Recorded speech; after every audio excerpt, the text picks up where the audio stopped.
गेली 2 वर्षापासून आजी न्याय मागत होती। आजीचं वय आहे 70 वर्ष। आजीचं नाव आहे शांताबाई नवनाथ भोसले।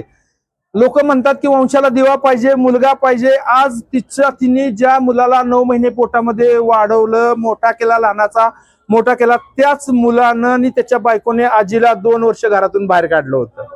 आजी बाहेर फिरत होती। त्याच्यानंतर दिलीप कुराडे माझ्याकडे आले, पण त्याच्या मागे आम्ही सगळ्या कागदांचा एकत्र करून कागदांचा पाठपुरावा केला। न्यायालयात गेलो, जज साहेबांना भेटलो, पीपींना भेटलो, सर्व परिस्थिती सांगितली आणि आजीबाईला न्याय मिळवून दिलेला आहे। आजीचं घर आम्ही आजीला आज त्यांना देत आहे। न्यायालयाने आदेश दिलेले आहेत की सदरचं घर हे आजीला परत करा। त्याप्रमाणे आजीचं आम्ही घर देत आहे। दुसरं असं महत्वाचं की सदर आजीला लक्ष्मीनगर पोलीस स्टेशन दत्तक घेत आहे। जोपर्यंत आजी त्या घरात राहील, जोपर्यंत जिवंत असेल, तोपर्यंत लक्ष्मीनगर पोलीस स्टेशन संपूर्ण जबाबदारी आजीची घेत आहे। लक्ष्मीनगर मधला प्रत्येक अधिकारी आणि अंमलदार त्यांच्या पगारातील 50-100 रुपये काढून जे महिन्याची 5-8 हजार रुपये रक्कम होईल ते आजीच्या हातात देणार आहे आणि आईसारखा सांभाळ लक्ष्मीनगर पोलीस स्टेशन त्यांचं करणार आहे। आनंद झाला, मला खूप खूप आनंद झाला। मी खूप आभारी त्यांचे आहे।